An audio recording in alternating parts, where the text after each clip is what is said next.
కీర్తనల గ్రంథము 76వ అధ్యాయము 1-12 వచనములు వరకు. యూదాలో దేవుడు ప్రసిద్ధుడు, ఇశ్రాయేలులో ఆయన నామము గొప్పది. షాలేములో ఆయన గుడారమున్నది, సీయోనులో ఆయన ఆలయమున్నది. అక్కడ వింటి అగ్ని బాణములను, కేడెములను, కత్తులను, యుద్ధాయుధములను ఆయన విరుగగొట్టెను. సెలా. దుష్టముఖములుండు పర్వతముల సౌందర్యము కంటే నీవు అధిక తేజస్సుగలవాడవు. కఠిన హృదయులు దోచుకొనబడి యున్నారు, వారు నిద్రనొందియున్నారు, పరాక్రమశాలులందరి బాహుబలము హరించెను. యాకోబు దేవా, నీ గద్దింపునకు రథసారథులకును గుద్దములకును గాఢనిద్ర కలిగెను. నీవే భయంకరుడువు, నీవు కోపపడు వేళ నీ సన్నిధిని నిలువగలవాడెవడు?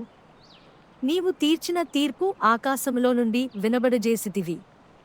దేశములో శ్రమనొందిన వారినందరినీ రక్షించుటకై న్యాయపు తీర్పునకు దేవుడు లేచినప్పుడు భూమి భయపడి ఊరకుండెను. సెలా. నరుల ఆగ్రహము నిన్ను స్తుతించును, ఆగ్రహశేషమును నీవు ధరించుకొందువు. మీ దేవుడైన యెహోవాకు మ్రొక్కుకుని మీ మ్రొక్కుబడులను చెల్లించుడి. ఆయన చుట్టూనున్న వారందరూ భయంకరుడగు ఆయనకు కానుకలు తెచ్చి అర్పింపవలెను. అధికారుల పొగరును ఆయన అణచివేయువాడు, భూరాజులకు ఆయన భీకరుడు. కీర్తనల గ్రంథము 76వ అధ్యాయము 1-12 వచనములు వరకు. దేవునితో సమాధానపడుడి అని క్రీస్తు తరపున మేము మిమ్మల్ని వేడుకుంటున్నాము. దేవుడు లోకమును ఎంతో ప్రేమించెను కాగా ఆయన తన అద్వితీయ కుమారునిగా ఆయనయందు విశ్వాసముంచు ప్రతివాడును నశింపక నిత్యజీవము పొందునట్లు ఆయనను అనుగ్రహించెను. మెస్సియ శ్రమపడి 3వ దినమున మృతులలో నుండి లేచును.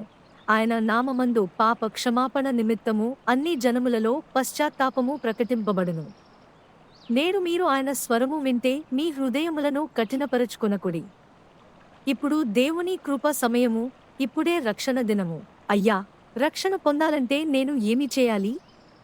ప్రభువైన యేసుక్రీస్తునందు విశ్వాసముంచుము, అప్పుడు మీరును మీ ఇంటివారును రక్షణ పొందుదురు.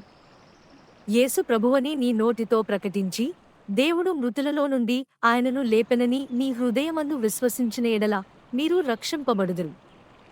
మీరు పశ్చాత్తాపపడి మీ పాప క్షమాపణ నిమిత్తము ప్రతివాడు యేసుక్రీస్తు నామమున బాప్తిస్మము పొందుడి.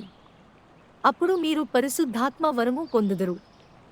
మరెవరియందునూ రక్షణ లేదు, ఆకాశము క్రింద మనుష్యులకు ఇయ్యబడిన మరి ఏ నామము వలనను రక్షణ కలుగదు.